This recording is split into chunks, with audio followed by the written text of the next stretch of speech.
오늘 우리에게 주시는 하나님 말씀은 열왕기상 21장 1절에서 16절 말씀입니다. 그 후에 이 일이 있으니라. 이스라엘 사람 나봇에게 이스라엘의 포도원이 있어 사마리아의 왕 아합의 왕궁에서 가깝더니 아합이 나봇에게 말하여 이르되 내 포도원이 내 왕궁 곁에 가까이 있으니 내게 주어 채소밭을 삼게 하라. 내가 그 대신에 그보다 더 아름다운 포도원을 내게 줄 것이요. 만일 내가 좋게 여기면 그 값을 돈으로 내게 주리라.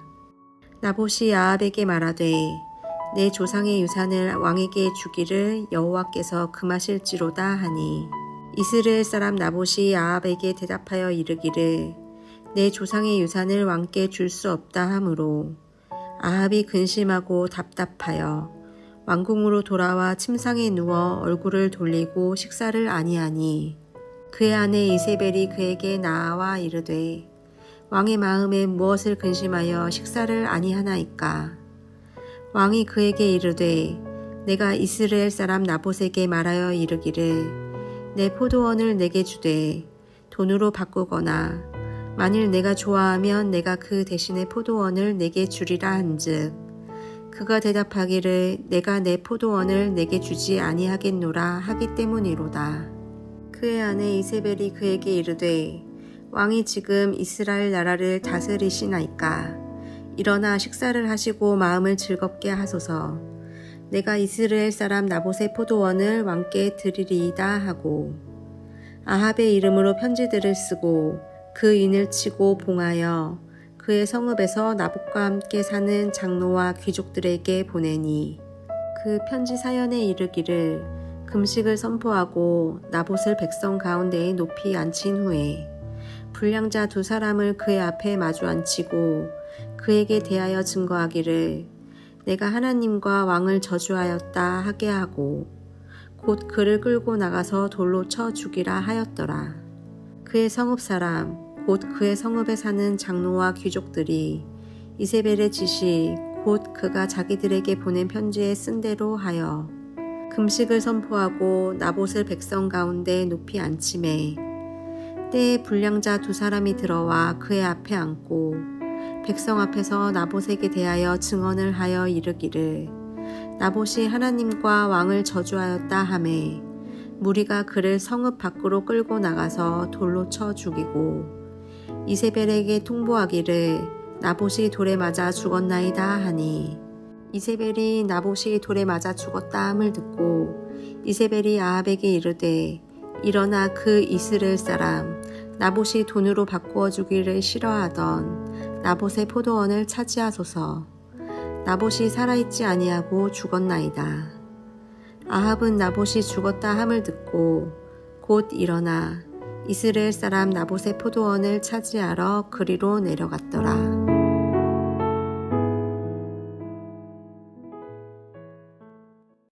거룩한 주일에 또 가정의 달 5월의 마지막 주일에 예배를 드리고 있습니다.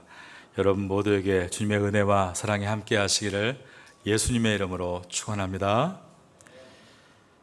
오늘 본문은 왕들의 역사 중에 최악의 왕으로 기록되었던 아합 왕의 이야기입니다. 그는 북이스라엘 전국을 바알과 아세라 신을 섬기는 우상숭배 나라로 만들었던 왕입니다. 그럼에도 그는 아람과의 두 번의 전쟁에서 승리하게 되는데 그 이유는 하나님께서 그의 죄악을 용서해 주신 것이 아니라 아람의 죄악을 심판하시기 위해서였습니다. 아람은 이스라엘의 하나님은 들과 골짜기에서는 맥을 못 추고 산에서만 강한 산의 신이다 라고 멸시를 했습니다. 그러므로 하나님께서는 북이스라엘의 아합 왕에게 내가 이번 전쟁에 승리를 주겠다. 이 승리를 통해 주변의 모든 나라, 모든 백성들이 만군의 여호와 하나님이 어떤 분이신가를 알도록 하겠다라고 하셨습니다. 앞장에 있었던 열왕기상 20장 28절을 읽어드립니다. 여호와의 말씀에 아람 사람이 말하기를 여호와는 산의 신이요 골짜기의 신은 아니라 하는도다. 그러므로 내가 이 군대를 다 내 손에 넘기리니 너희는 내가 여호와인 줄을 알리라.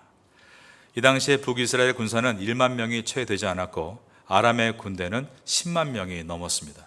그러므로 10배 이상의 차이가 나는 전력이었지만 하나님의 약속대로 북이스라엘은 아람과의 전쟁에서 승리를 했습니다. 그런데 북이스라엘의 아합 왕은 하나님의 명령을 거역하고 아람의 왕 베나닷을 살려준 것입니다.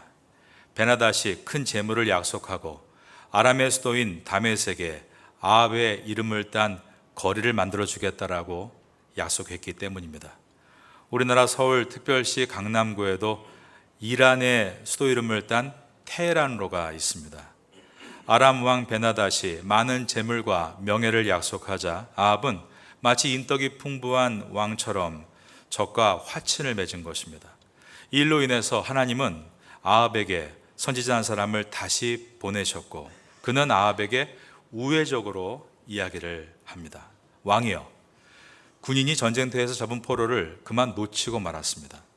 군인은 절대로 포로를 놓쳐서는 안 되는데 이 포로를 놓침으로 말미암아 지금 군대로부터 그 잃어버린 값 대신에 본인이 죽거나 혹은 은 1달란트라는 천문학적 숫자의 돈을 내라는 통보를 받았습니다. 다른 방법은 없겠습니까? 그러자 아합은 단호하게 대답합니다. 없다. 포로를 잃어버린 그자가 모든 책임을 져야 한다. 그러나 이것은 아합 왕 자신에 대한 이야기였습니다. 그는 자신이 포로로 잡은 아람 왕 베나닷을 놓아주면서 병사가 포로로 한 명을 놓친 것에 대해서는 내가 죽든지 천문학적 숫자인 1달란트를 내야 한다라고 하면서 정의의 칼을 빼들었습니다. 그 결과 아합은 스스로 포로인 아람 왕 베나닷을 놓아준 것이 유죄임을 인정한 꼴이 되고 말았습니다. 선지자는 아합 왕에게 아람의 베나닷 왕은 하나님께서 심판하시기로 결정한 자였는데 당신이 주님의 명령을 어기고 살려주었으므로 방금 전에 당신이 나에게 판결을 내렸던 것처럼 당신은 그 목숨을 대신해야 하고 북이스라엘 백성도 그 고통의 열매를 먹게 될 것이라고 했습니다. 이와 비슷한 장면을 우리가 어디선가 본 적이 있습니다. 바로 다윗을 경고하기 위해 선지자 나단이 찾아왔을 때입니다. 나단 선지자는 다윗에게 와서 다음과 같이 말을 합니다. 왕이시여, 한 성에 두 사람이 있는데 한 사람은 부자였고 한 사람은 가난했습니다. 부자는 양과 소가 매우 많았고 가난한 사람은 새끼 양 암컷 한 마리밖에 없었습니다. 주인은 하나밖에 없는 새끼 양 암컷 한 마리와 밥도 같이 먹고 잠도 같이 자며 딸처럼 여겼습니다. 그러다 어느 날 한 손님이 이 성의 부자를 방문했는데 이 부자는 자기의 양과 소를 아까워하며 가난한 사람의 새끼 양을 빼앗아다가 손님을 위해 잡았습니다. 이 말을 듣고 있던 다윗이 크게 화를 내면서 나단 선지자에게 말합니다. 우리나라에 그런 자가 있단 말이냐? 여호와의 사심을 가리켜 맹세하노니 이 일을 행한 사람은 마땅히 죽을지니라.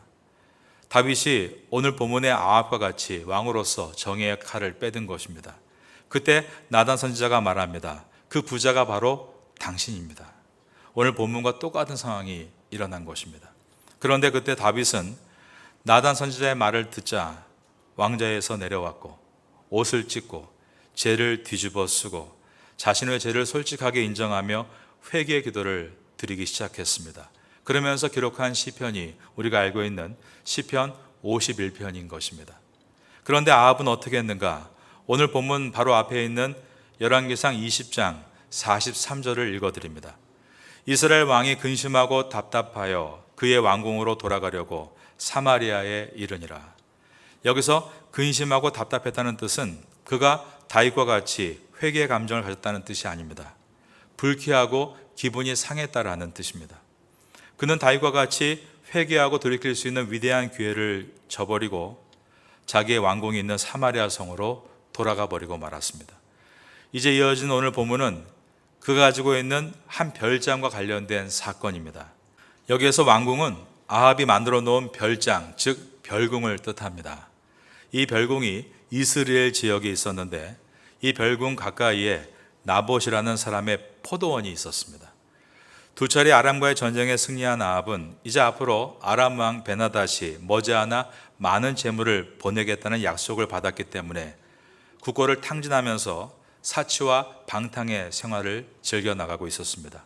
아합은 자신의 별궁이 나봇의 포도원까지 닿아서 더 넓은 인터테인먼트의 공간으로 만들고 싶어 했습니다. 그래서 나봇에게 땅을 팔라라고 제안한 것입니다. 이스라엘 땅은 무화과 나무나 포도나무를 심는데 채소밭을 만들겠다는 것은 애굽, 즉 이집트를 따라하겠다는 뜻입니다. 별장을 더 확장해서 저쪽 나봇이 가신 땅을 이국적인 동산으로 만들 그런 계획을 가지고 있었습니다. 그런데 나봇은 아합 왕의 제안을 거절합니다. 왜냐하면 그 땅은 가족의 상속 재산이었기 때문입니다. 나봇은 왕에게 여호와께서 금하시기 때문에 저는 팔 수가 없습니다라고 말했습니다. 이것을 이해하기 위해서는 이스라엘 12지파의 땅 분배에 대해서 먼저 알아야 합니다. 하나님은 이스라엘 백성들이 가나안 땅에 들어갔을 때 12지역을 나눠서 각 지파에게 나누어 주셨습니다. 그리고 각 지파는 그 지파 안에 있는 각 가문에게 땅들을 분배해 주었습니다. 그러므로 하나님께서 주신 가나안 땅은 매매를 통해 이윤을 창출할 수 있는 부동산이 아니라 하나님께서 주신 약속의 땅을 지켜낸다는 개념이었습니다. 그러므로 나봇이 아합의 좋은 제안을 거절하면서 이 땅은 조상들의 유산입니다 라고 말하고 있는 것은 그가 하나님의 말씀에 충실한 사람이었다는 것을 우리에게 보여줍니다. 이스라엘 사회에서는 하나님의 율법이 왕의 명령보다 우선시되기 때문에 나봇이 율법을 지키기 위해서라고 말하자 이 아합은 물러날 수밖에 없었습니다. 그런데 아합이 계속 그 포도원이 갖고 싶은 것입니다. 그래서 침대에 누워서 밥도 안 먹었다라고 되어 있습니다. 여기서 근심하고 답답했다라는 단어는 위에 있었던 20장 43절에서 쓰여있던 단어와 같은 단어입니다. 불쾌하고 기분이 상했다라는 뜻입니다. 그러자 왕비 이세벨이 왕에게 물었습니다. 왜 식사를 하지 않습니까? 그러자 왕이 이 나봇의 이야기를 들려줍니다. 왕의 얘기를 듣고 이세벨은 한신스럽다는 듯이 끌끌거리며 이렇게 말합니다. 내가 이스라엘 사람 나봇의 포도원을 왕께 드리리이다. 이 이세벨은 아합과는 이질적인 사람입니다. 아합은 이스라엘 사람으로서 그래도 조금은 하나님을 경외하는 신앙의 분위기에서 자란 사람입니다. 그런데 이세벨은 이방 나라 페니키아에서 온 여인으로서 아세라 신을 이스라엘 땅에 본격적으로 가지고 들어오고 하나님의 선지자를 모두 죽이려고 했던 자입니다. 이 아합은 하나님에 대한 경외하는 마음이 조금은 있는 사람이었기 때문에 나봇이 하나님의 율법을 지키기 위해서 팔지 못하겠다고 했을 때 한 발 물러섭니다. 하지만 이세벨은 물러서는 것이 아니라 오히려 대적하는 것입니다. 아합은 하나님 말씀에 주저하는 사람이었지만 이세벨은 하나님의 말씀에 대적하는 사람이었습니다. 그러므로 아합이 주저할 때 이세벨은 유혹의 여신으로 그에게 다가옵니다. 아합의 욕망을 악으로 가득 채워서 쾌락으로 끌고 가려고 했던 것입니다. 이제 사악한 아합과 이세벨의 엽기적인 행각이 시작됩니다. 이세벨은 나봇에 속해 있는 지역의 원로들과 귀족들에게 은밀한 편지 한 통을 보냅니다. 8절에 보면 편지에 인을 쳐놓았기 때문에 수신자 외에는 아무도 열어보지 못하게 만들었습니다. 왜냐하면 이 편지의 내용이 사람들에게 알려지게 되면 정말 엽기적인 행각이 만천하에 드러나게 될 것이기 때문이었습니다. 그녀의 계략은 이런 것이었습니다. 돈으로 매수된 원로와 귀족들에게 종교 예식을 준비하라고 했습니다. 그리고 금식을 선포하라고 했습니다. 그런 다음에 모범 시민으로 나봇을 세워서 높은 자리에 앉히라고 했습니다. 바로 그때 불량자 두 사람을 세워서 나봇이 하나님을 원망하고 왕을 저주했다라고 거짓 증언을 하게 하라고 했습니다. 이렇게 나봇을 하나님과 왕을 욕한 모독죄로 엮어서 돌팔매질로 그를 죽게 하려는 계획이었던 것입니다. 그 결과 나봇은 온갖 억울한 누명을 뒤집어 쓰고 성 밖에 끌려나가 돌에 맞아 죽고 말았습니다. 그리고 아합과 이세벨은 포도원을 차지했다고 좋아하며 그리로 내려갔던 것입니다. 오늘 본문의 마지막 절인 아래의 16절을 봅니다. 아합은 나봇이 죽었다함을 듣고 곧 일어나 이스라엘 사람 나봇의 포도원을 차지하러 그리로 내려갔더니 이들은 하나님과 왕을 저주했던 아람 왕 베나닷에게는 자비를 베풀더니 율법을 지키려고 했던 나봇에게는 하나님과 왕을 저주했다는 누명을 씌우고 죽였습니다.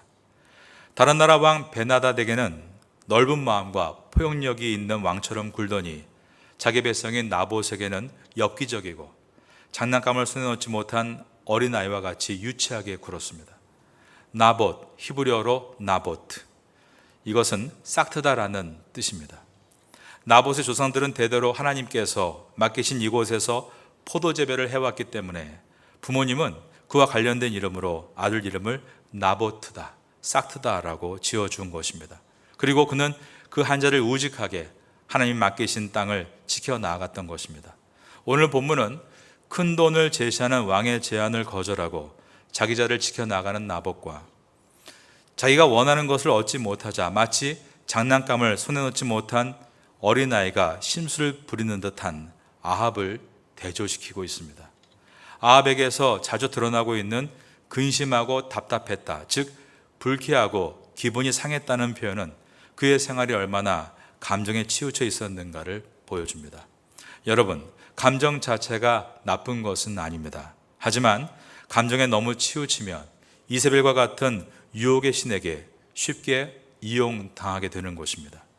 우리는 모두가 좋은 지도자가 되기를 원해하고 있습니다. 그러나 왕 같은 제사장으로 앞에서 일하는 지도자가 되기 위해서는 먼저 그에 합당한 성품을 갖추어 나가야 합니다. 기분 나쁘면 휙 집에 들어가 칩거해버리고 침대에 누워버리고 나 밥 안 먹어, 자기 마음대로 안 된다고 어린애와 같이 굴어서는 지도자로서 왕 같은 제사장으로 사명을 감당해낼 수가 없는 것입니다. 지도자는 어려운 자리를 마다하지 않아야 합니다. 아니, 오히려 그러한 자리에 더 가서 찾아가서 서야 합니다. 그래서 불편한 마음을 다스리는 훈련을 해나가야 하는 것입니다. 다른 사람을 높여주고 그의 건투를 빌어주며 그가 필요한 부분에 합력하고 그를 축복해 줄 수 있는 것, 그가 바로 좋은 지도자, 왕 같은 제사장입니다. 아합은 지위와 권세만 있었지 그 지위에 적합한 성품과 자격은 전혀 없었습니다. 하나님의 나라의 백성, 하나님 나라의 자녀, 하나님의 일꾼으로 부름받은 왕 같은 제사장인 우리는 먼저 하나님 말씀을 통해 그 지위에 걸맞는 성품과 자격을 훈련하고 갖춰 나가야 하는 것입니다. 그런데 우리가 말씀을 많이 들어도 말씀을 따라 훈련하고 연단받지 않으면 아합과 같이 우리는 말씀으로 오히려 근심만 쌓이게 되는 것입니다. 하나님은 아합이 하나님의 명령을 어기고 아람 왕이었던 베나닷을 용서한 죄보다 하나님의 말씀을 지키려는 선량한 시민인 나봇을 억울하게 죽게 한 것을 더 심각한 죄로 보셨습니다. 그리고 이번에는 선지자 그룹 가운데 가장 큰 어른인 엘리야 선지자를 그에게 보내셔서 그의 멸망을 예고하십니다. 하나님은 엘리야 선지자의 입을 통해서 들개들이 억울하게 죽은 포도원의 주인의 흘린 피를 핥는 것처럼 아합이 죽어 올린 피를 개들이 핥게 될 것이다 라고 말했습니다. 그리고 이 아합이 어떻게 죽었는가? 아합은 자신이 풀어주었던 아람의 벤나닷으로 인해서 아람에서부터 많은 유익을 얻을 것이라고 했지만 생각대로 되질 않았습니다. 벤나닷으로부터 기대했던 모든 베네핏, 이익과 혜택과 그리고 효과가 다 물거품이 되고 말았습니다. 다시 전쟁을 시작합니다. 그러다가 부상을 입게 되는데 날린 전쟁터라 하루 내내 부하들이 왕을 전쟁터에서 빼내지를 못했습니다. 피를 흘리며 저녁이 됐을 때 그의 피가 전차에 흥건하게 고이게 되었고 그는 죽고 맙니다. 그래서 왕이 타던 전차를 사마리아 못에서 씻어내고 있는데 바로 그때였습니다. 들개들이 나타나서 그의 피를 핥음으로 하나님께서 말씀하신 모든 내용이 1.1획도 틀리지 않고 다 성취가 된 것입니다. 우리는 좋은 지도자가 되기 위해서 해야 할 일이 있습니다. 그것은 바른 사람이 되는 것이고 바른 인격을 갖추는 것입니다. 아무리 자기의 직업군에서 성공하고 승리를 이어가고 있다 할지라도 다른 사람의 눈에 피눈물 나게 하지 말고 한국 사람을 대하든지 태국 사람을 대하든지 모든 다른 사람을 나보다 더 낫게 여기고 그에게 뭔가를 배우고 그에게서 장점을 발견해주고 그의 가능성을 끌어서 함께 발전할 수 있게 해주는 그러한 지도자, 왕 같은 제사장이 되기 위해 우리는 말씀을 부단히 배우고 주를 경외하며 훈련하고 노력해야 하는 것입니다. 그러는 가운데 오늘 제목과 같이 왕 같은 제사장으로 자질을 잘 갖추어 나가야 하는 것입니다. 우리가 그런 지도자가 된다면 우리 사회와 우리 회사와 우리 가족은 엄청난 수혜자가 될 것입니다. 왜냐하면 우리가 남에게 줄 수 있는 가장 좋은 선물은 바로 건강하고 건전한 바른 우리의 자아이기 때문입니다. 열왕기서를 지나면서 좋은 리더, 좋은 가장, 좋은 성도에 대해서 우리가 가정의 달 5호를 통해 배웠습니다. 그리고 이러한 좋은 성도가 모인 교회가 우리 파테아 성교회가 된다면 이 지역의 많은 사람들을 수혜자로 또 섬길 수 있게 될 것입니다. 이러한 좋은 것에 비전을 심고 그 비전을 향해서 꿈을 키우며 훈련받는 성도가 될 수 있기를 예수님의 이름으로 축원합니다.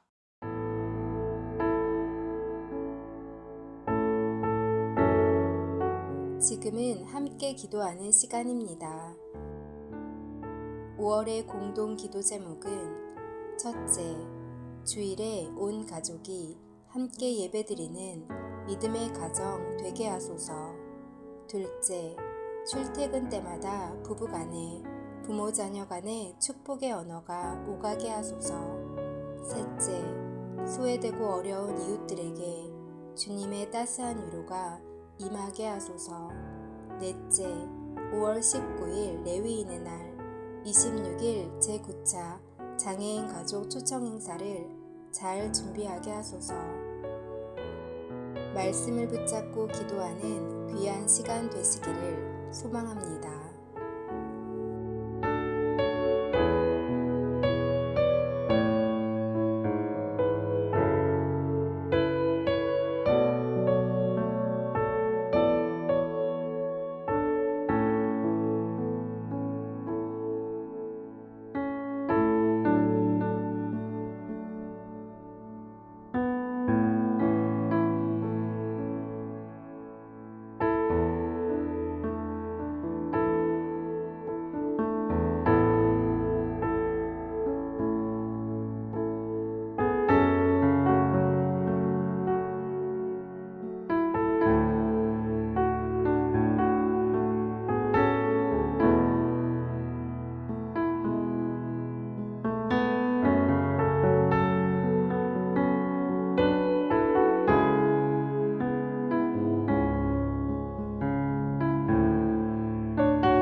니다